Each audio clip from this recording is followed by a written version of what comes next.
हम लोग श्रीमद् भागवतम के दूसरे स्कंद के तीसरे अध्याय के 15वें श्लोक को देखेंगे। 14वें में आपने क्या देखा था, एक बार श्लोक दिखाइएगा। एतत् शुश्रुतां वेद्वन् सूतनोर्हसि भाषितुं कथा हरि कथोदर्काः सतां स्युः सदसि ध्रुवम्। तो शौनक ऋषि सूत गोस्वामी को संबोधित करते हुए कह रहे हैं कि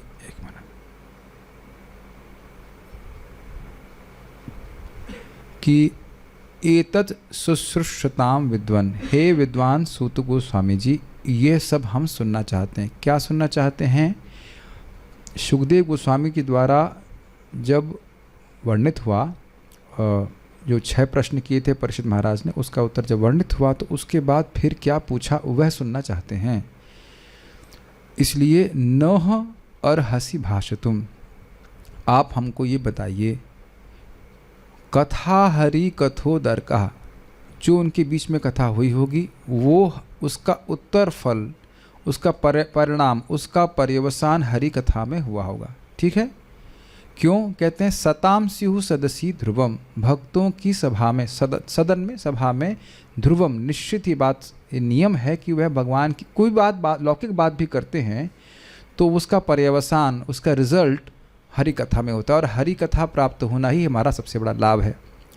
तो अब सूत गोस्वामी जी को ये बात और निश्चयात्मक रूप से बोलने के लिए कि देखिए, श्रोता और वक्ता यानी परीक्षित महाराज और शुकदेव गोस्वामी दोनों ही महान भागवत थे। श्लोक क्रमांक 15 और 16 बोले जाएंगे। लिंक समझ पा रहे हैं? यहाँ पे श्लोक क्रमांक 15 में परीक्षित महाराज के महाभागवत होने के गुण को बताया जा रहा है। इस प्रकार से बताया जा रहा है कि श्रोता बहुत महान थे, वो कृष्ण कथा के अलावा कुछ सुनते ही नहीं थे, उन्हें सुनने में इंटरेस्ट ही नहीं था। और कैसे वो महान भक्त थे उसका वर्णन श्लोक क्रमांक 15 करेगा। और वक्ता शुकदेव गोस्वामी कैसे महान भक्त थे उसको हम लोग आगे सुनेंगे। तो ये बहुत स्पष्ट समझ में आ रहा है? ठीक है, मेरे पीछे बोलिए। श्रीमद् भागवतम का 15वां श्लोक देख रहे हैं हम, दूसरे स्कंद का तीसरा अध्याय। स वै भागवतो राजा, स वै भागवतो राजा, पाण्डवेयो महारथः, पाण्डवेयो महारथः, बालक्रीडनकैः क्रीडन्, बालक्रीडनकैः क्रीडन्, कृष्णक्रीडां य आददे, कृष्णक्रीडां याददे।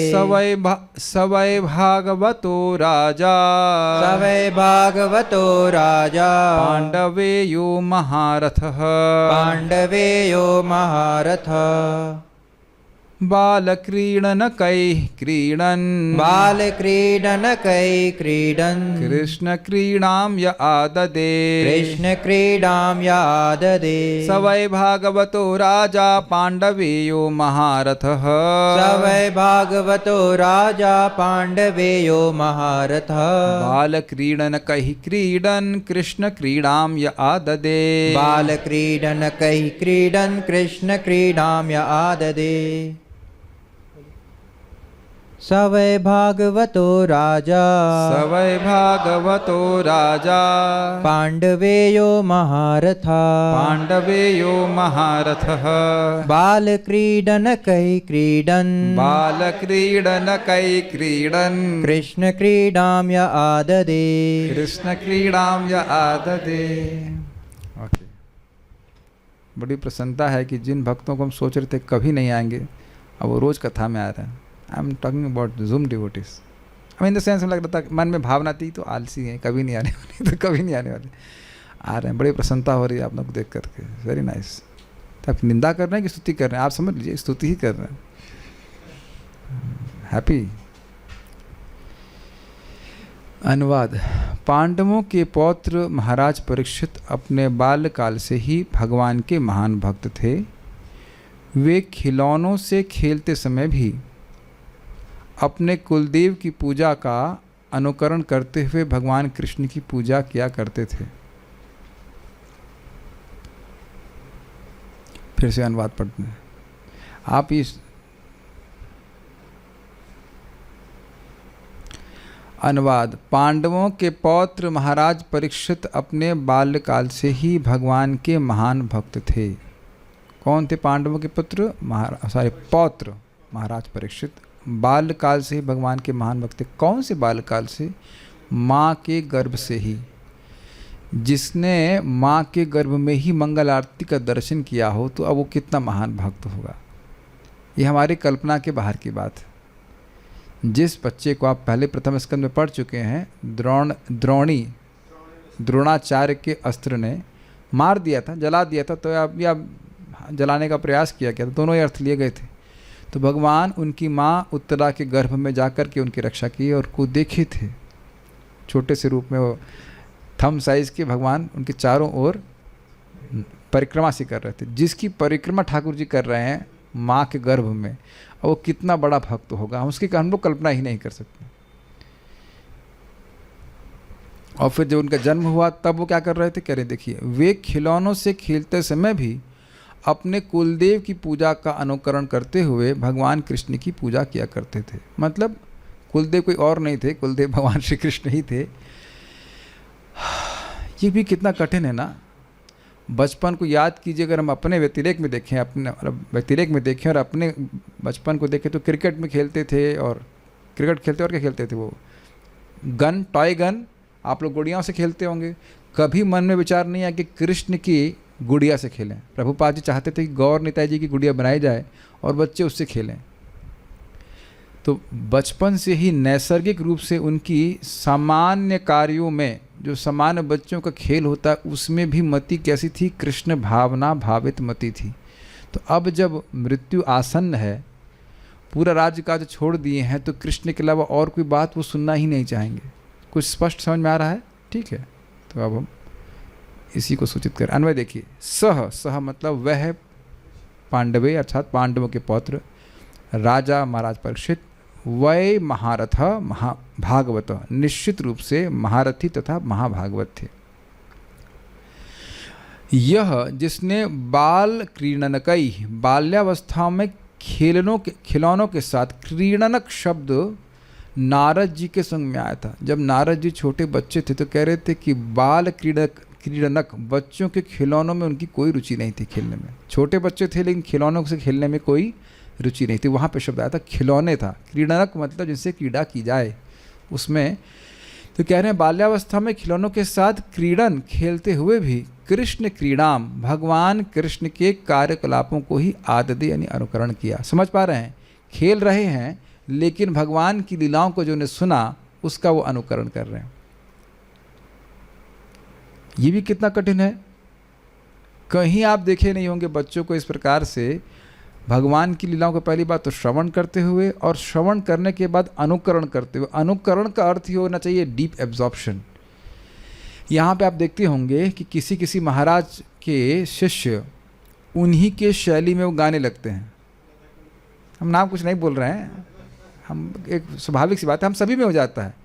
बोलने की शैली देखिए आप, वो जिन महाराज की प्रवचन सुनते रहेंगे उनका स्टाइल ही आने लगता है आपके उसमें। एब्जॉर्ब्स, समझते हैं एब्जॉर्प्शन। मन किसी के गुणों से प्रभावित होता है तो उसकी जो हाव भाव है वह भी आने लगते हैं उसमें। ये आपने देखा है? हमें बार बार अपनी दादी का स्मरण हो रहा है, क्योंकि जब वो कुछ बात बोलती तो उसमें बिल्कुल डूब करके बोलती। हमारे पिताजी फिर बोलने लगे ऐसा वैसा, तो वो जो व्यक्ति इसमें एब्जॉर्ब होता, जबकि माताजी प्रभु जी का अनुकरण नहीं कर सकते नहीं, आवाज़ नहीं बना सकते, लेकिन एक एब्जॉर्प्शन है। जैसे आप जानते हैं गोपियाँ भी भगवान कृष्ण के प्रेम में इतने एब्जॉर्ब हो जाती थी, अभिनिविष्ट हो जाती थी कि उनका अनुकरण करने लगती थी कि आओ, तुमको इंद्र से डरने की कोई जरूरत नहीं। अपनी चुन्नी होती, चुन्नी को ऐसे ऊपर उठा दिया डंडे से, कैसे कोई गोवर्धन बन गया, तुम लोग को मैं रक्षा करूँगा। अब वो पूरे उनके मन में यही भाव रह जाता था कि मैं ही कृष्ण हूँ, और बाकी सब अन्य गोपियाँ इसमें नीचे आ जाएंगी ऐसे करके। तो इस प्रकार से वह अभिभूत नहीं होना चाहिए, अभिनिविष्ट थे भगवान की लीलाओं में। इतना उनको प्रेम था। जब बचपन में ऐसी स्थिति थी तो अब इस तो आप कह ही सकते हैं कि कितना स्थिति उनकी हो जाएगी भक्ति की। सवै भागवतो राजा, इसका लिंक समझ में आ रहा है? भक्तों की सभा में तो कोई भी बात होती है तो हरि कथा में ही परिणत होती है। तो सवै भागवतो राजा, वो राजा परीक्षित तो निश्चित ही महाभागवत थे। पांडवे क्यों थे भाई? पांडवों के वंशज थे और महारथी थे। तो कोई संदेह नहीं है कि वह अब मृत्यु काल में कृष्ण कथा ही सुनेंगे, उसके अलावा और कोई बात वो करेंगे ही नहीं। ये बात हमको ध्यान देनी होगी कि जिन श्लोकों को सुन रहे हैं परीक्षित महाराज, उनको हमारे द्वारा त्यागा जाने का सामर्थ्य कैसे हो सकता है। तो कुछ लोग कहते हैं, कुछ सोचेंगे कि हम दशम स्कंद को सुनेंगे और प्रथम स्कंद सुनने की ज़रूरत नहीं है, या दूसरा स्कंद सुनने की ज़रूरत नहीं है, तीसरा स्कंद सुनने की ज़रूरत नहीं है। तो शायद उनके कुछ समझावट में गड़बड़ है, शायद नहीं, वही निश्चित ही उनकी समझावट में गड़बड़ है। शौनक ऋषि जो बोल रहे हैं कि क्या पूछा, तो चौथे अध्याय में पूछा, जो पूछा तो सुन रहे हैं ना शौनक ऋषि भी। और शौनक ऋषि भी बड़े सेलेक्टिव हैं, कृष्ण कथा के अलावा कुछ सुनना नहीं चाहते। तो श्रीमद् भागवतम में कृष्ण कथा के अलावा कुछ है ही नहीं, इसमें कुछ त्याज्य नहीं है। तो कोई सोचे कि हम तीसरा स्कंद छोड़ दें, चौथा छोड़ दें, तो ये नहीं। इस पर एक महाराज जी बता रहे थे, या प्रभु जी बता रहे थे, मुझे याद नहीं, प्रवचन में कह रहे थे, विदेश में किसी को पूछा गया कि आप भागवतम जानते हैं? हाँ, वो रास पंचाध्याय जिसमें है। आप बताइए विदेश में लोगों का इंद्रिय संयम क्या है, चाय भी नहीं छूटेगी और बाकी की तो बात छोड़ दीजिए। तो अब वो रास पंचाध्याय के द्वारा भागवत को जानते हैं और प्रथम स्कंद का कोई हवा नहीं है उनको। सो इसी आप जानते हैं, एकाएक शो अंगाने, है ना, एक एक अंग पे भगवान के ध्यान करना चाहिए। तो प्रथम स्कंद में जब मन पूरा स्थिर हो जाए, फिर आके धीरे धीरे करके आगे बढ़ना चाहिए। Make sense to you? देखिए एक बात यहाँ पे है, तो हम पहले बोल दे रहे हैं, जिस ज्ञान के आप योग्य होंगे उससे आपको वंचित नहीं रखा जाएगा, और जिसके नहीं है वहाँ जंप करने का प्रयास मत करना। मैं फिर से रिपीट कर रहा हूँ, जिस ज्ञान के आप योग्य हैं वो आपके सामने रख दिया जाएगा, भगवान अंदर बैठे हुए हैं। आप देखिए, हम बड़े कंफर्टेबली भागवतम के इन अध्यायों को पढ़ ले रहे हैं, और एकदम से आप कहें कि अब प्रभु जी कार्तिक चल रहा है, कुछ गोपी गीत की व्याख्या कीजिए। लास्ट टाइम देखा था 1-2 श्लोक पढ़ाए तो उसके बाद मेरा ही साहस छूट गया कि ना, ये मेरा अधिकार नहीं है। अधिकार से अधिक नहीं कूदना चाहिए, धीरे धीरे करके अधिकार बढ़ता है। तो ये समझना चाहिए कि सारी बातें कृष्ण कथा है। समझ पा रहे हैं? तो ये उनके श्रोता के महाभागवतत्व को, महाभागवत होने गुण को ये श्लोक प्रस्तुत कर रहा है। तो क्या प्रमाण है? बाल क्रीडनकई क्रीडन, बचपन में खिलौनों से खेलते हुए भी कृष्ण क्रीड़ाम च आदि, जो कृष्ण क्रीड़ा करते थे, कृष्ण अपनी लीला करते थे, उसको वह अनुकरण करते थे। आदि मतलब अनुकरण करते थे। ठीक है, सब लोग श्लोक समझ पा रहे हैं? ठीक है। इस पे अगर आप पढ़े नित्यानंद चरित या चेतन भागवत, दोनों में से कहाँ से पढ़ रहा हूँ? चेतन भागवत में कि नित्यानंद प्रभु, हाँ चेतन भागवत में ही नित्यानंद प्रभु भी इसी प्रकार से लीला करते, और एक बार लीला कर रहे थे, इसमें वो लक्ष्मण बन गए थे।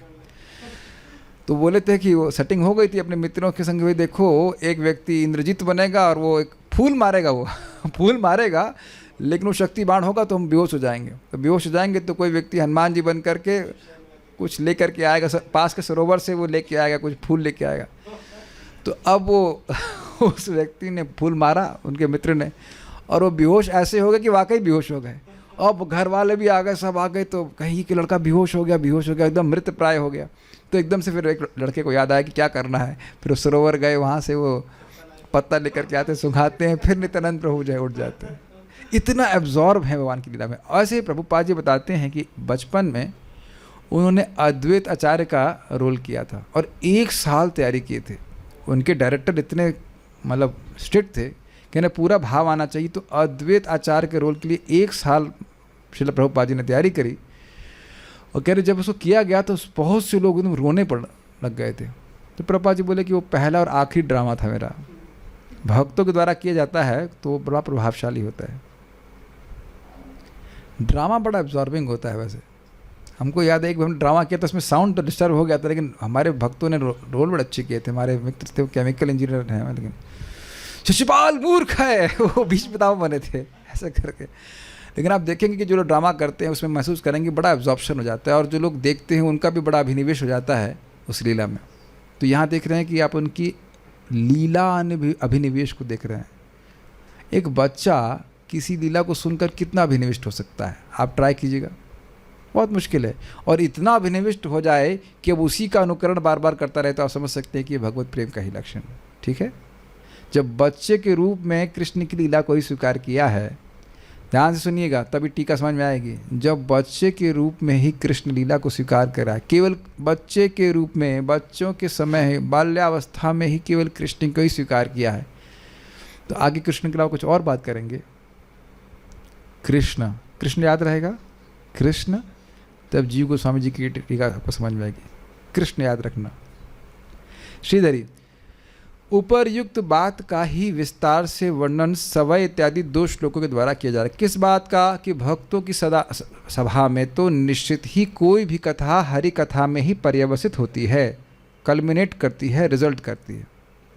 कोई शब्द ना समझ में आ रहा हो तो बता दीजिएगा, नहीं तो पर्यवसित ही नहीं समझ में आएगा तो पूरी कथा ही नहीं समझ में आएगी। सब समझ रहे हैं पर्यवसित का अर्थ? इट कल्मिनेट्स, पर्यवसान होना उसमें।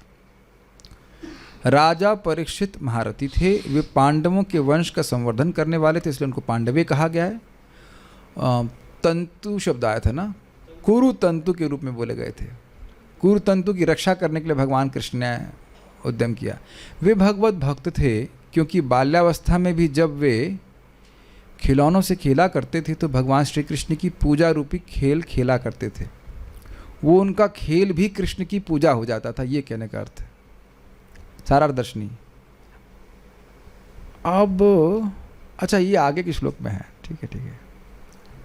मैं कुछ अगले श्लोक की तैयारी कर रहा था, वो सोच रहा था अभी यहाँ पे आएगा। प्राचीन अर्वाचीन, प्राचीन मतलब पुराने, अर्वाचीन मतलब नए, अर्थात परिपक्व एवं अपरिपक्व सभाओं में भक्तों की वह सभा श्रेष्ठ थी, क्योंकि वहाँ श्रोता तथा वक्ता सभी विलक्षण थे। यह सवय आदि 2 श्लोकों में समझाया गया। ये बड़ा रुचिकर तरह से बता रहा है, कह रहा है कि देखिए जितनी भी अब कथाएं हो रही, बहुत सारी कथाएं हो रही भक्तों की, इसमें हमारी कोई पूछे कि आप इतने क्यों उत्सुक हैं, आप कह रहे हैं एतत् सुश्रुताम, हम बहुत अधिक सुनने के लिए व्यग्र हैं, तो आप इतने व्यग्र क्यों हैं? मान लो सूत गोस्वामी जी पूछे तो कहते हैं देखिए पुराने जितने भी भक्त हुए और आने वाले और भी जो नए भक्त हैं वो बातें करेंगे, लेकिन उन सारे बातों में, उन सारी कथाओं में ये कथा विलक्षण है, क्योंकि ऐसा कोई व्यक्ति था नहीं जिसको माँ के गर्भ में ही भगवान का दर्शन हो गया हो। ये तो श्रोता और वक्ता कैसे हैं? वो पैदा होते ही भगवान अपने पिताजी के घर से भाग गए, और पिताजी भी कौन? भगवान के अवतार। बाप का नाम लिखना, व्यासदेव। व्हाट? कोई लिख सकता है पिताजी का नाम? व्यासदेव। फादर्स नेम मान लो कहीं लिखवाया जाता, फॉर्म भरवाते सुखदेव गोस्वामी, तो कहते पिताजी का नाम क्या है? व्यासदेव। भगवान के साहित्य के अवतार, साहित्य के अवतार बोलते हैं क्या? लिटरेरी इनकारनेशन, साहित्य लिखने के अवतार स्वयं भगवान नारायण के पुत्र हैं। शक्तावेश अवतार के पुत्र व्यासकी नाम है हमारा। जो भी है, तो वह भी तो इतने अद्भुत थे कि पैदा होते ही चले गए। यम प्रव्रजंतम अनुपेतम अपेत कृत्यम। आप बताइए पिताजी अगर व्यासदेव जी होते तो आप उसे दीक्षा नहीं लेते? पिताजी दीक्षा करवा दीजिए, तो कहते ना अनुपेत कृत्यम, उन्हें कोई मतलब ही नहीं था, इतने परम विरक्त ब्रह्मनिष्ठ, तो बहुत ही विलक्षण थी, इसलिए वहाँ विशेष कथा हुई होगी। इसको वहाँ पे सूचित कर रहे हैं कि दोनों श्रोता और वक्ता बड़े स्पेशल थे। समझ में आ गया? एक बालक के रूप में परीक्षित महाराज भगवान कृष्ण की क्रीड़ाओं का अनुकरण करते थे। ग्रंथ संदर्भ, वृंदावन आदि अन्य स्थानों में भगवान कृष्ण की जिन जिन भी बाल क्रीड़ाओं का उन्होंने श्रवण किया तो भाववान अर्थात सख्य आदि भावना से युक्त होते हुए वह प्रेमावेश में उन क्रीड़ाओं का अभिनय किया करते थे। अब ये बड़ा सुंदर है। देखिए हम लोग भी भगवान श्री कृष्ण की लीला सुनते हैं। हाँ, नेक्स्ट, अच्छा नेक्स्ट और नेक्स्ट, और ये भक्ति की स्थिति है, अच्छा लगता है, अच्छा लग रहा है, ठीक है, नेक्स्ट। लेकिन कितनी बार ऐसा हुआ है कि हम इमोशनली इन्वॉल्व हो जाते हैं। आप देखिए यहाँ पे जिन लोगों से प्रेम होता है उनकी थोड़ी थोड़ी बात सुन करके हम लोग भाव से युक्त हो जाते हैं कि नहीं? इंग्लिश में कहेंगे इमोशनली इन्वॉल्व्ड। उदाहरण के लिए समझिए कि मान लीजिए सुने कि एक्सीडेंट हुआ, ट्रेन एक्सीडेंट, हाँ बड़ा दुख की बात है, और मान लीजिए पता चल जाए कि हमारा लड़का उस ट्रेन में जा रहा था, तब मान लो वो उतर भी गया था पहले, जो भी कुछ है, लेकिन दुख दुख होता रहेगा कि नहीं? केवल एक बात सुन लें कि अरे उस ट्रेन का एक्सीडेंट हो गया, डू यू एग्री? और दूसरा महाराज बता रहे थे कि अरे देखो हम लोग इतने जड़ हैं कि जब तक पिक्चर नहीं देखेंगे हम लोग इन्वॉल्व नहीं होंगे। आप देखिए पिक्चर देख करके तो तुरंत रोने लगता है, भाव आने लगता है, लेकिन सुन करके उतना नहीं कर रहा है। सुनने की कोई क्षमता कम नहीं है, हृदय ऐसा बना हुआ है लोगों का कि हाँ हमें कोई फीलिंग्स नहीं आ रही, ठीक है। लेकिन जो महान भक्त हैं उनका हृदय उस लीला से रेजोनेट करने लगता है। रेजोनेशन का मतलब समझते हैं आप? क्या बोलते हैं हिंदी में, को नहीं पता। अनुनादित, अब इसका अर्थ अगर समझ में आए तो लेकिन वह लीला उनके हृदय में लाइव हो रही है, ऐसे समझ लीजिए। तो कह रहे हैं कि बाल क्रीड़ाओं का श्रवण कर रहे हैं, तो अब उनके प्रति मान लो साख्य लीला सुन रहे हैं, तो उनका भाव उदित हो रहा है, साख्य भाव उदित हो रहा है। जैसे हम आपको उदाहरण दें समझ में आ जाएगा, वो हमको बहुत अच्छा लगता है। महाराज कुलशेखर भी महान भक्त हुए साउथ इंडिया में, और उनको रामायण सुनाई जाती थी। भगवान राम के भी भक्त थे वो। तो पंडित जी को बोला गया था कि देखो ये सीता हरण की बात नहीं सुना उनको लेकिन एक नए पंडित जी आए तो इनको पता नहीं था, तो वह रामायण की कथा बोलते बोलते सीता जी के हरण की बात सुना दी। तो वो एकदम से अब बाहर एकदम भाव में आ गए, इस रावण को हम छोड़ेंगे नहीं, चलो सेना लेके चलो और हम लंका पे चढ़ाई कर देंगे। अब ये सब लीला कब की हो चुकी है, लेकिन वो सुन करके वो लीला में ही है, ये याद रख पाएंगे आप लोग? ये आगे के श्लोक में आएगा, कल वाले श्लोक में आएगा। वो लीला सुन नहीं रहे हैं, वो लीला में प्रवेश कर जाते हैं। ये आप तीसरे स्कंद में सुनेंगे। जैसे ही विदुर जी उद्धव जी को पूछते हैं भगवान के बारे में, उसमें लिखा है तल लोकः, केवल भगवान की स्मृति मात्र से उद्धव जी भगवान के धाम की प्राप्ति कर लिया। फिर उनको बाह्य आना पड़ा, बाह्य चेतना में आना पड़ा, तब वह कुछ विदुर जी से बोल पाए थे। बड़े अजीब सी बात है, और आप लोग सुन चुके हैं दूसरे स्कंद में कि भक्ति की लता बढ़ते बढ़ते जब गोलोक पहुंच जाती है, तो भक्त यद्यपि यहाँ रहता हुआ दिखता है, लेकिन वह भौतिक जगत में नहीं रहता, वह आध्यात्मिक जगत में ही रहता है। अच्छा चलिए, इस जगत में थोड़ा थोड़ा अनुभव है कि हम लोग कुछ बात में आसक्त होते हैं, किसी घटना में आसक्त होते हैं, तो उसी में हमारी बात घूमती रहती है और बाह्य जगत का अनुसंधान नहीं रहता। क्या आप लोग ऐसा सब अनुभव किए हो कभी? अगर कोई स्पेशली बहुत बड़ा शौक लगा हो तो, या और भी कोई बात हो, बड़ी अच्छी सी बात हो, तो उधर ही घूमते रहता है मन हमारा, है ना? ये तो आपने देखा ही होगा, लेकिन इसको कई गुना, करोड़ों गुना अधिक बढ़ा दीजिए। भगवान की लीला उनके हृदय में स्फुरित होती रहती है। A 3D एक्सपीरियंस और समथिंग लाइक दैट। मैं अब आपको एक सच्ची घटना बता रहा हूँ, और आप लोग सुनना चाहते हैं तो परम पूज्य भक्ति तीर्थ महाराज का गुणगान परम पूज्य राधानाथ महाराज के द्वारा आप सुनिएगा। उसमें बात आ रही थी। जो लोग अंग्रेजी जानते हैं वो सुन सकते हैं। 7 घंटे का प्रवचन है, थोड़ा थोड़ा करके आप सुन लेना। तो उसमें बता रहे थे परम पूज्य भक्ति तीर्थ महाराज और महाराज जी दोनों ही कृष्ण कथा कर रहे थे, करते ही थे वो, पूरी पूरी रात कृष्ण कर रहे थे। और अकस्मात महाराज जी यानी भक्ति तीर्थ महाराज बोले, Maharaj we have made it, we have made it, we have made it, हम पहुंच गए, हम पहुंच गए, हम पहुंच गए। तो कहें, तो महाराज ने कहा कहाँ पहुंच गए? कहते हैं कि मैं अनुभव कर पा रहा हूँ कि जब हम राधा कृष्ण की या जो भी भगवान कृष्ण की लीलाओं का हम चर्चा कर रहे हैं, तो हम उसी लीला में भी हैं। It's a matter of realisation. ये बातें अभी आगे आएंगी, आगे मतलब कल के श्लोक में आएंगी। बहुत अद्भुत बातें हैं। जब कोई व्यक्ति जितना उन्नत होगा वो समझ पाएगा इस बात को। जब हम भगवान श्री कृष्ण की लीलाओं का स्मरण करते हैं, चैतन्य महाप्रभु की लीलाओं का स्मरण करते हैं, तो हम लीला में होते हैं, because we are where are consciousness is. जैसा कि महाराज कुलशेखर अनुभव कर रहे थे, वो ये अनुभव नहीं कर रहे थे कि भगवान राम तो कौन से आए थे, 6ठे मनवंतर में आए थे, अब तो 7वां चल रहा है, ये वो नहीं। अच्छा, इसको थोड़ा थोड़ा आप समझने का प्रयास कीजिए। इस जगत में कभी व्यक्ति दुखी होता है तो वो अपने भूतकाल में ही पड़ा रहता है कि नहीं? एक अंदाज देने के लिए बोल रहा हूँ, बहुत ही हल्का दृष्टांत है, आप उसको वैसे नहीं समझ सकते, क्योंकि हमारा भूतकाल समाप्त हो गया, लेकिन भगवान की लीला शाश्वत है, अभी भी वही कहीं ना कहीं वो लीला चल रही होगी। तो कह रहे हैं ऐसी लीलाओं का श्रवण करके भाववान हो गए, अर्थात सख्य भाव से और अन्य भावना से युक्त होते हुए वह प्रेमावेश में उन क्रीड़ाओं का अभिनय किया करते थे। समझ में आ गया बात? श्रीमद् विजय ध्वज तीर्थ कृता पदरत्नावली। भक्तों की सभा में हरि कथा ही होती है, परंतु यदि यह शंका हो कि भक्त श्रोता या वक्ता में से किसी एक का अभाव हो तो यह नियम भंग हो जाएगा। श्रोता भक्त हो और वक्ता नहीं है, और वक्ता भक्त हो श्रोता नहीं हो, तो वह नियम भंग हो जाएगा। और भगवान से इतर, भगवान से अलग कुछ कथा हो सकती है, तो उस पर कहते हैं कि ऐसा वहाँ नहीं था। उसको कहने के लिए कहते हैं सवा इति, ये श्लोक कहते हैं। उसके हेतु को कहने के लिए कहते हैं बाल इति। क्या मतलब हुआ कि श्रोता और वक्ता दोनों भक्त थे, तो उसके लिए कह रहे हैं ये श्लोक सवा, कि वो श्लोक देखिए, सवाई भागवतो राजा पांडवयो महारथ, वो श्रोता के रूप में महाभागवत थे। तो महाभागवत क्यों थे उसको बता रहे हैं, बाल क्रीडन कई क्रीडन कृष्ण क्रीडाम चयात या आददे। अरे क्यों नहीं महाभागवत होंगे, बचपन से ही वह कृष्ण की क्रीड़ा में ही मग्न थे, ये बात है।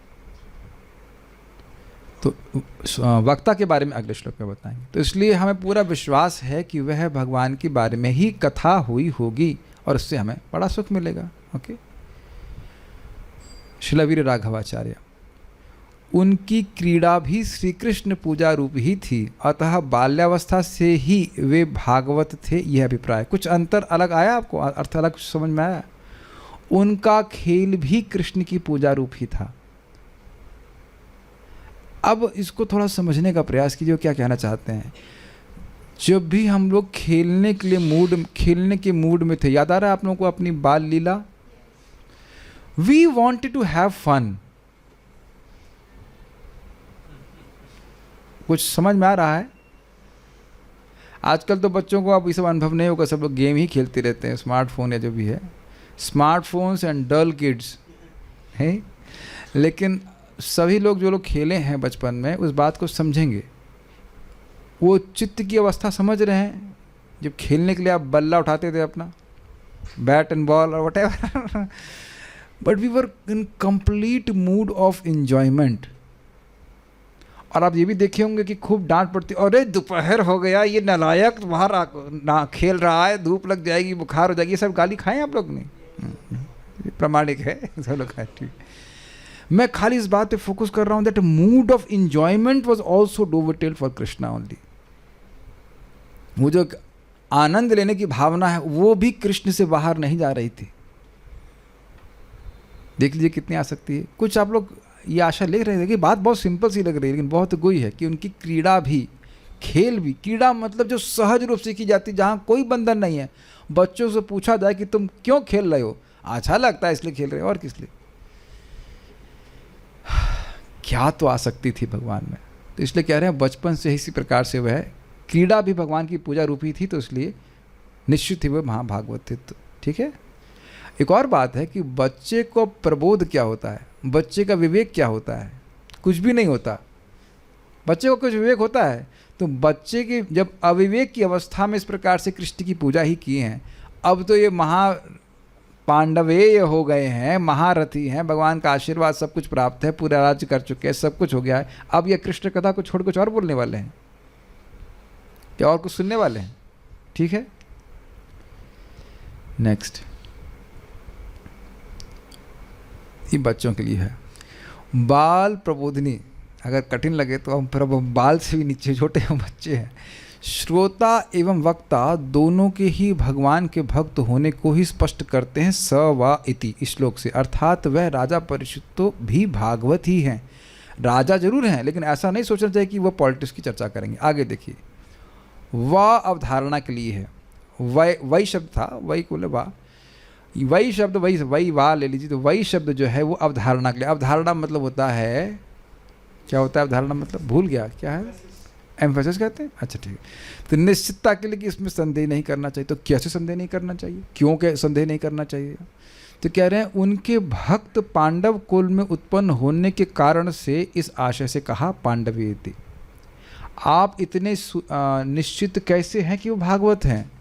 तो कह रहे पांडवेय, पांडवों के कुल के दीपक हैं, भरत ऋषभ भरतवंशियों में श्रेष्ठ हैं और पांडवों के हैं, पांडवों के हैं, यही सूचित हो रहा है कि वो महान भक्त हैं। Is it okay? ठीक है। अब जरा देखिए क्या लिंक लेते हैं। यद यद विभूति मत सत्वम, इस प्रकार से श्रीमद् भगवद गीता के वाक्य के अनुसार वे भगवान के अनुग्रह से महापराक्रमी होने से भी भागवत हैं, इस आशय से कहा महारथ है थी। देखिए महारथ होने से क्या सूचित हो रहा है कि वह योद्धा थे, तो योद्धा होने से भागवत कैसे हो गए? ये प्रश्न आ जाएगा ना आप लोग। सवय भागवतो राजा, तो पांडवे तो समझ में आ रहा है कि पांडवों के वंशज थे तो भागवत हो गए, लेकिन ये महारथी होने से कैसे भागवत हो गए? तो कह रहे देखिए भगवान गीता में कहते हैं यद यद विभूति मत सत्वम श्रीमद ऊर्जितमेव वा तत्तदेवावगच्छत्वम मम तेजोंश संभवम। इस जगत में जो भी कोई व्यक्ति महान शक्ति को प्रदर्शित कर रहा है तो समझना चाहिए कि उस पर मेरा अनुग्रह है। ठीक है। तो कह रहे हैं कि ये जो महारथ शब्द है, एक तो पांडव से पकड़ना चाहिए, पांडव के वह वंशज, दूसरा महारथ का अर्थ है कि वह दिग्विजयी थे, पूरे विश्व में कोई उनको जीत नहीं सका था। सुन चुके हैं कि नहीं? जहाँ पे भी गए तो उनको हरा नहीं पाया, केवल उनको बलि मतलब उपहार भेंट इत्यादि प्रदान किया। प्रथम स्कंद में पढ़ा था आप लोगों ने। और जहाँ भी जाते वहाँ पे पांडवों का यश सुनते और यह भी सुनते कि किस प्रकार से परीक्षित महाराज को भगवान कृष्ण ने माँ के गर्भ में रक्षा किया। और हर बार वहाँ सुनते और हर बार उनको माला भी देते, माला और उपहार दिया करते। जो याद आ रहा है आप लोग को? हाँ, दे लाइक दैट। तो कह रहे हैं महारथ, महारथ है मतलब महान पराक्रमी है, और वो पराक्रम किसकी कृपा से आया? भगवान कृष्ण की कृपा से आया। तो भगवान कृष्ण अपने भक्तों को पराक्रम देते ही हैं, तो इसलिए कह रहे हैं वहाँ से भी समझना होगा कि ये भागवत थे। ये समझ में आया आप लोग? ठीक है। अपने आप में भी उनके भागवत होने को कहा है कि जो राजा बालकाल में बच्चों के खिलौनों से खेलते हुए कृष्ण पूजा रूपी खेल को ही जिन्होंने स्वीकार किया, ये तो वही अर्थ हो गया कि अपने आप ही वह महान भक्त थे, बचपन से भगवान की भक्ति करते थे। प्रभुपाद जी का तात्पर्य देखते हैं। तात्पर्य भगवद गीता में यह कहा गया है कि जो व्यक्ति समुचित रीति से योगाभ्यास करने में विफल रह जाता है उसे भी ब्राह्मणों या संपन्न क्षत्रिय राजाओं या वर्णिकों के घर में जन्म लेने का अवसर प्रदान किया जाता है। किंतु महाराज परीक्षित तो इनसे बढ़कर थे, क्योंकि वे अपने पूर्व जन्म में भी महान भगवत भक्त थे। अब पूर्व जन्म का वर्णन हमको नहीं पता है, लेकिन क्यों प्रभुपाद जी कह रहे हैं, इसलिए क्या उसको समझने का प्रयास कीजिए। अतएव उन्होंने कौरवों के राजवंश में और विशेष रूप से पांडवों के कुल में जन्म लिया। अब कुछ समझ में आ रहा है? पांडवे शब्द का भागवत शब्द से क्या लिंक है? प्रभुपाद जी के तात्पर्य को देखने का प्रयास कीजिए। प्रभुपाद जी छठे अध्याय भगवद गीता की बात को बोल रहे हैं कि जो योग अभ्यास कर रहा है और अयति, वो प्रयास किया उसने लेकिन अब वह गिर गया, भोग में प्रवृत्त हो गया, वह भी अब जानते हैं कि स्वर्ग जा कर के फिर यहाँ पे आता है। और उसके बाद वह है क्या श्लोक है गीता का? शुचिनाम श्रीमताम गेहे योगो भ्रष्टो भिजायते। जो योग से पथ से भ्रष्ट हो गया वह शुचि नाम यानी ब्राह्मणों, श्रीमताम या फिर धनवान लोगों के यहाँ लेता है, लेकिन अफीम की खेती करने वालों के यहाँ नहीं। धनवान मतलब पुण्य वाले, वहाँ भी कुछ पूजा होती है तो बचपन से ही भगवान की पूजा में प्रवृत्त हो जाता है, ये बोल रहे हैं। तो ये तो योग में भ्रष्ट लोगों के संग हुआ, लेकिन पांडव कौन हैं? पांडव एक एक महाभागवत हैं। और भगवान गीता में वहाँ बोल चुके हैं कि योगियों के घर में जन्म लेना ये अत्यंत दुर्लभ है। तो उससे एक बात तो यह सिद्ध होगी कि योगी केवल ब्रह्मचारी नहीं हो सकते हैं। Do you agree?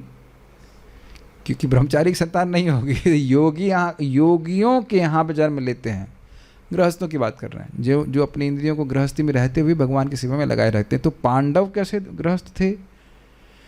अनन्य विषय आत्मनाम, जिनका मन भगवान के अलावा और कहीं नहीं जाता था। Pandav including Draupadi, including Uttara, including Subhadra and all the other wives. ऐसा नहीं कि वह पंचायत कर रही माता जी लोग।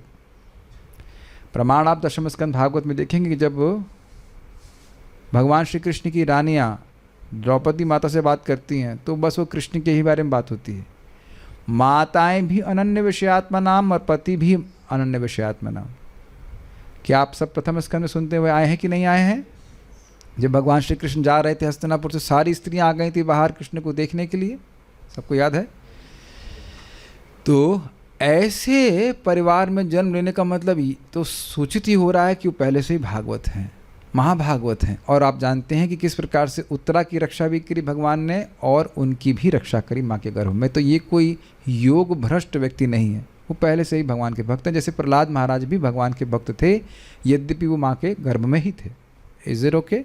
तो ये ध्यान, ये इस तात्पर्य की ये अंडरस्टैंडिंग ना लीजिएगा कि कोई योग भ्रष्ट थे जो अब यहाँ पे आए ना। देखिएगा, एक और बात ध्यान रखिएगा कि कभी कभी कोई व्यक्ति भक्ति कर रहा है, उसका पतन नहीं हुआ लेकिन प्रोसेस पूरा नहीं हुआ। ये मत सोचेगा कि सब लोग भक्ति में गिरते ही हैं। भक्ति कर रहा है लेकिन देह छूट गया उसका, वो गिरा नहीं, तो भगवान अब उसको स्वर्ग नहीं भेजेंगे, फिर उसको भक्तों के घर में जन्म देंगे। Is it? लेकिन यह भी परीक्षित महाराज संग नहीं था, क्योंकि माँ के गर्भ में ही भगवान ने उनकी रक्षा करी थी। तो ये सूचित हो रहा है कि वो महाभागवत माँ के गर्भ से ही थे। Is it okay? ठीक। अतएव उन्होंने कुरुओं के राजवंश में और विशेष रूप से पांडवों के कुल में जन्म लिया। अतः उन्हें बचपन से ही अपने परिवार में भगवान कृष्ण की भक्ति से भली भांति परिचित होने का अवसर प्राप्त हुआ। सारे पांडव स्वयं भगवान के भक्त होने के कारण राजमहल में कुल देवता का सम्मान करते थे। कौन है वो कुल देवता? Krishna. Just in case you have some other different ideas. सौभाग्यवश ऐसे परिवारों में जन्म लेने वाले बालक अपने बाल्यकाल के खेलों में भी ऐसी देव पूजा का अनुसरण करते हैं।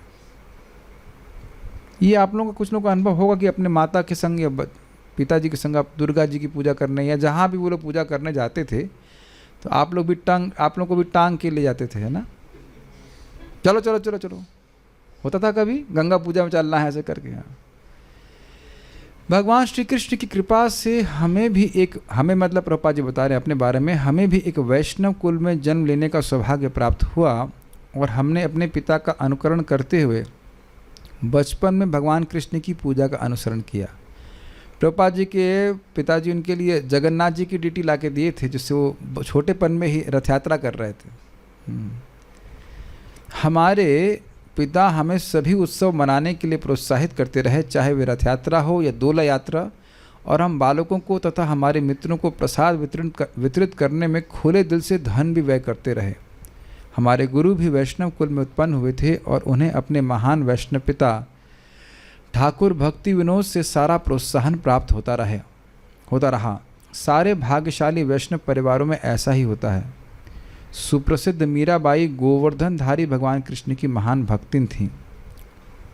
एक बात बहुत अद्भुत है कि आजकल थोड़ा सा विपरीत हो रहा है कि भक्त लोग नहीं चाहते हैं कि उनके बच्चे भक्त बने, या एटलीस्ट एनकरेज नहीं कर रहे हैं उतना। उनको प्रोत्साहित करते हैं कि भौतिकता में तुम आगे बढ़ो। Now that's something very strange. अब ये मैं जनरल नहीं बोल रहा हूँ कि सारे ही लोग ऐसा कर रहे हैं, लेकिन ऐसा भी देखा जा रहा है कि अपने बच्चों को भक्ति के लिए बहुत प्रोत्साहित नहीं करते। ऐसा नहीं कि मतलब ठीक है कर ले करे नहीं। और मैथमेटिक्स के पेपर के लिए भी ऐसे ही बोलेंगे आप। मैथमेटिक्स के पेपर में नंबर कुछ कमाए तो वहाँ कान ऐसे उमेटना शुरू कर दिया जाएगा। भक्ति पीट के नहीं कराई जाती है, लेकिन उसका महत्व क्या है। और पूछा जाए कि भाई इससे क्या पेट भी पलेगा इसका, तो जानते नहीं इसका पेट भी नहीं पलेगा। जब पेट नहीं पलना है और वैसे भी टोटल अज्ञान है तो आप इतना महत्व क्यों दे रहे हैं? बस क्या कहा सकता है।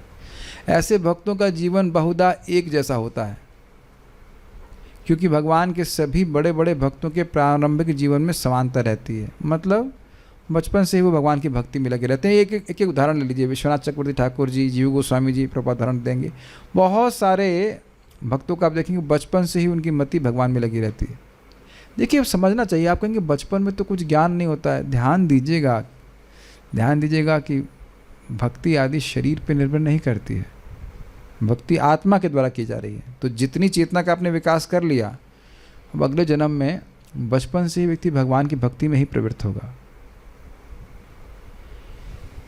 ये समझ में नहीं आता ना बात, बचपन से ही कैसे होगा? तो इस बात को भगवान गीता में कहते हैं, पूर्व अभ्यासेन तेनैव ह्रियते ही वशोऽपि सः। पूर्व के अभ्यास के कारण व्यक्ति न चाह के भी भक्ति के सिद्धांतों के प्रति आकर्षित होगा। और वहाँ पर लिखा है शब्द ब्रह्माति वर्तते, वह वेदों के पार हो जाएगा। वेदों से उसको कोई प्रयोजन नहीं, वो भगवान की भक्ति में लगेगा। कितना प्रेरणादायक है। हमारे पास अगर पता नहीं मैं जिया तो 40 साल बाकी है मोटा मोटी, इतना लंबा जिया, अगर जिया तो आप लोगों का जो भी हो 30 हो 40 हो जो कुछ भी हो, उसके बाद मान लो हम फिर दोबारा भी जन्म लेते हैं, पता नहीं कौन लेगा कौन नहीं लेगा, अब अपने अपने हिसाब से है, तो आगे और प्रगति करने का मौका है। It's very nice. ये बार बार ध्यान रखना कि भगवान साथ नहीं छोड़ते हैं। वो अगले जन्म में फिर व्यवस्था से करेंगे कि आपको भगवान के भक्तों का संग प्राप्त हो और हम भक्ति में आगे बढ़ें। प्रभु जी, हम तो सोच रहे थे कि एक ही जन्म में चले जाएंगे। चले जाना तो मेरा नाम याद रखना ना, ठीक है? चले जाएं आप, हम तो चाहिए नहीं कि चले जाएं तो आप मेरा नाम याद रखना। हमको तो अपनी उम्मीद कुछ लग नहीं रही है।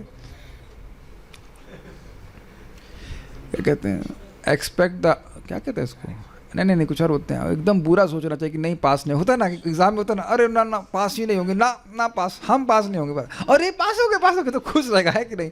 और ज़्यादा उम्मीद करेंगे और नहीं पास हुए तो दिक्कत होगी। तो ऐसे मान के चलना कि हम तो अब करोड़ों जन्म तक नहीं जा रहे हैं, अब भगवान चाहे तो, भगवान तो स्वतंत्र हैं, कुछ भी कर सकते हैं।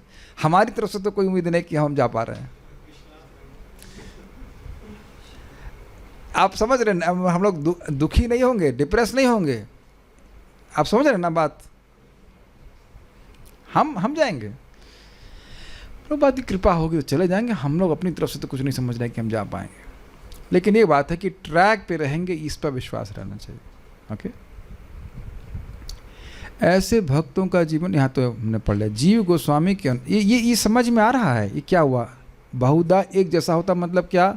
वो बचपन से ही भगवान की ओर इंक्लाइंड होते हैं, ये कहने का अर्थ है। वो अलग अलग प्रकार से हो सकते हैं लेकिन इंक्लाइंड रहते हैं, ये बात। जीव गोस्वामी के अनुसार महाराज परीक्षित ने भगवान कृष्ण की वृंदावन की बाल लीलाओं को अवश्य सुना होगा, क्योंकि वे अपने किशोर सखाओं के साथ उन लीलाओं का अनुकरण करते थे। समझ में आया? जैसे भगवान अपने सखाओं के संग लीला करते, ऐसे ही परीक्षित महाराज भी अपने मित्रों के संग लीला करते। देखिए प्रभुपाद इसको समझा रहे हैं, अभी पढ़ा था हम लोगों ने।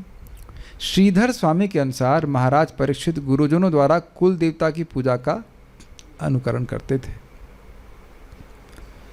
श्रील विश्वनाथ चक्रवर्ती ठाकुर ने भी श्रील जीव गोस्वामी के कथन की पुष्टि की है। उनके मतानुसार महाराज परीक्षित को बाल्यकाल से ही भगवान कृष्ण की भक्ति में आसक्ति थी।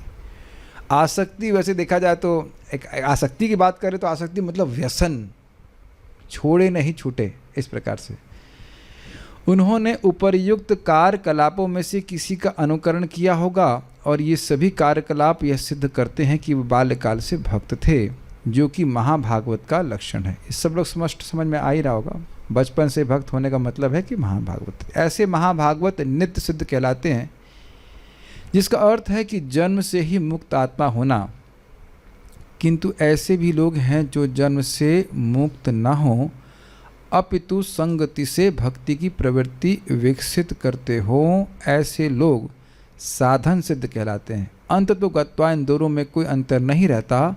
अतएव यह निष्कर्ष निकलता है कि शुद्ध भक्तों की संगति से कोई भी साधन सिद्ध भगवत भक्त बन सकता है। इसको थोड़ा समझने का प्रयास कीजिए, मैं पूरा पढ़ने के बाद एक्सप्लेन करूँगा। इसका ज्वलंत उदाहरण हमारे महान गुरु श्री नारद मुनि हैं। प्रभुपाद जी के गुरु महाराज तो श्रील भक्ति सिद्धांत ठाकुर जी हैं। ये कैसे हो गया? परंपरा में आप भागवत में देखिए, बहुत सारे हमारे गुरु हैं। नारद जी की बहुत सारी शिक्षाओं को आपने सुना है कि नहीं जी।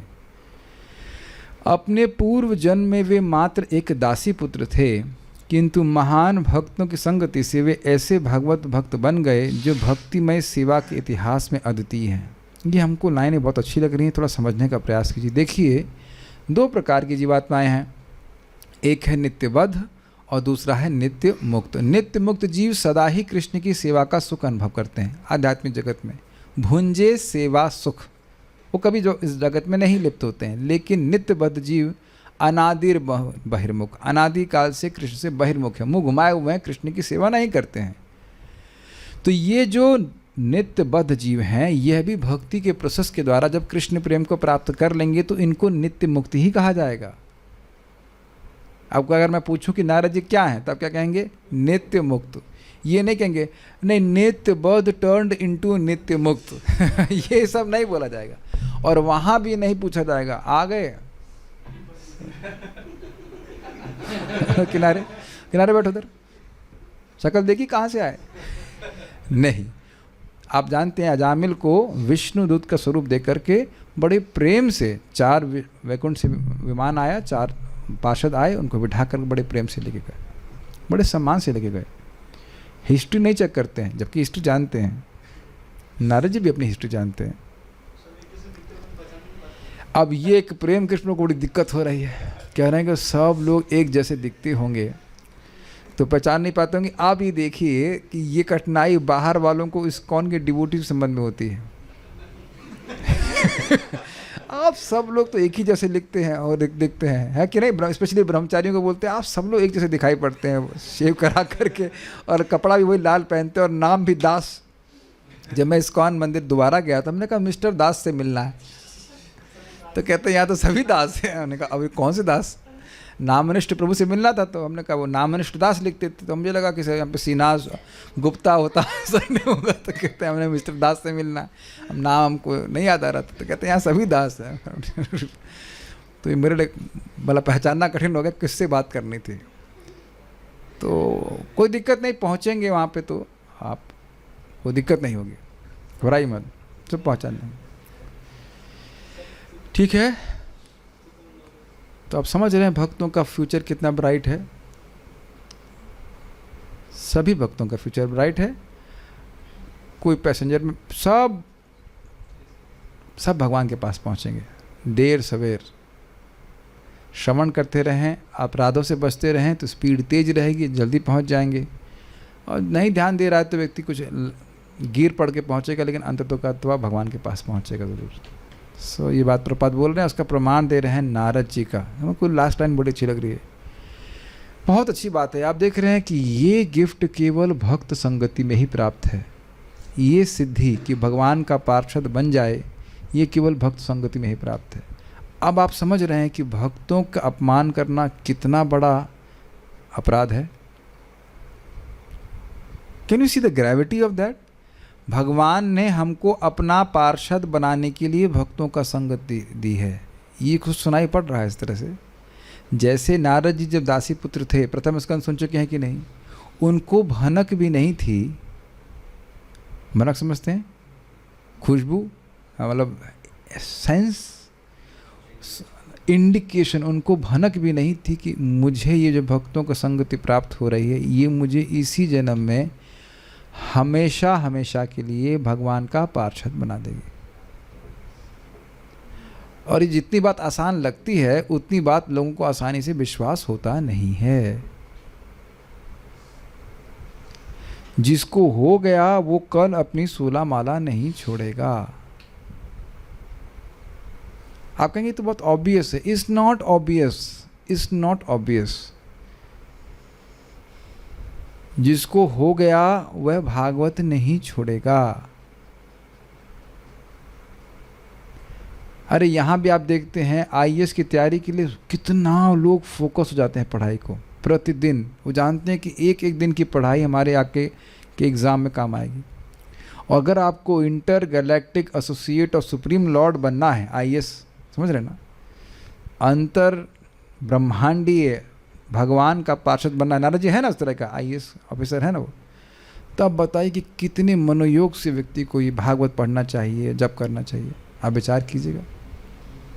मैं एक बार ट्रेन में जा रहा था, हम दीक्षा लेने जा रहे थे, हमारे संग हमारे सीनियर गॉड ब्रदर भी थे।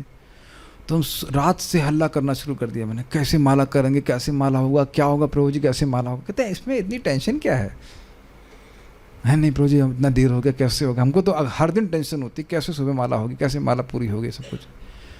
तो मैं उठ के जब करने लग गया तो फिर वो उनको भी टेंशन होने लगी। संजाते काम, उनको भी टेंशन हो गई। बाद में कहे आपने अच्छा टेंशन दे दिया, माला पूरा हो गया। नहीं तो बड़ी दिक्कत हो जाती है ना। ट्रेन रुक जाएगी, फिर वो उतरो, उसके बाद बहुत झमेला होता है। हर दिन व्यक्ति को चिंता होनी चाहिए। इसलिए क्योंकि मुझे पता है, मैं आप लोगों को तो नहीं जानता, मुझे पता है कि नाम में रुचि नहीं होगी। सबसे पहली चीज़ मैं छोड़ूंगा तो नाम छोड़ दूंगा। मुझे पता है, अपनी गुणों के बारे में अच्छे से पता है। कुछ बीमारी अगर नहीं, बस माला सबसे पहली ऐसा लग रहा है माला से बीमारी आ रही, माला किनारे करो, तो इसको किनारे नहीं कर सकते। और यही माला हरे कृष्ण मंत्र का जप, सर्वधर्मोज्जिता विष्णु नाम मात्रैक जल्पकः सुखे न ताम गतिम यान्ति न ताम सर्वेपि धार्मिकः। सारे धर्मों को छोड़ करके केवल भगवान विष्णु का नाम मात्र बोल रहा है तो वह बड़े सुख से उस गति को प्राप्त करेगा, भगवान के धाम की प्राप्ति करेगा, जो सारे धर्मों करने वाला नहीं प्राप्त कर सकता है। So we are very close to our liberation. जैसे महाप्रभुपाद जी बता रहे हैं, ये हम बहुत अच्छी बात सीख रहे हैं कि यद्यपि दासी पुत्र थे और दासी पुत्र से उठ करके कहाँ भक्त बन गए, भक्ति को प्रदान करने वाले नारद, भगवान को देने वाले, नारायण को देने वाले भक्त बन गए। उनके जैसा प्रचारक कोई है ही नहीं। कंपैरिजन कहाँ हो रहा है? नारद जी का कंपैरिजन कहाँ हो रहा है? किनसे हो रहा है? जितने भी पार्षद हैं भक्ति का प्रचार करने वाले आध्यात्मिक जगत में, उनसे। कोई हम कुछ ज़्यादा तो नहीं कह रहे ना। नारद जी अपने आप में विलक्षण है कि नहीं? एक ही ब्रह्मांड में नहीं घूमते हैं, वो अनेकों अनेकों ब्रह्मांड में घूमते हैं। पता है कि नहीं बात आपको? खुद ही बता चुके हैं, अविघाता गते क्वचित। भगवान की कृपा से कितना व्यक्ति को उठा सकता है, कितने लोग इस पर विश्वास कर रहे हैं, ये खुद अपने को प्रश्न आप उत्तर दीजिएगा। और जो अपने बच्चों को ये शिक्षा नहीं दे पा रहे हैं, इसका मतलब खुद ही नहीं क्लिक कर रहा है बात। ये कितना महत्वपूर्ण है। मैं आज भी भक्तों को से बता रहा था कि मेरा पिछला जन्म 41 साल पहले या 42 साल पहले था। बहुत पुरानी घटना नहीं है। और मेरा अगला जन्म भी बहुत समय बाद नहीं होने वाला है। And that is for everyone here. कभी सोचे हैं इस तरह से? किसी का 25 साल पहले हुआ होगा पिछला जन्म, किसी का 27 साल पहले, 28 साल पहले। It was not a very long time back. और अगला जन्म तो अब 2 साल बाद होगा, ये भी संदेह है, हो सकता है कल ही हो जाए।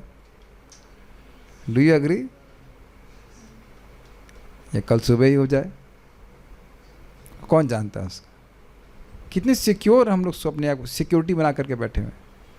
तो भगवान का भक्ति करने में इस प्रकार से व्यक्ति को संलग्न होना चाहिए कि भगवान का पार्षद बन जाए अंततः। Will stop here, I just see if there some questions.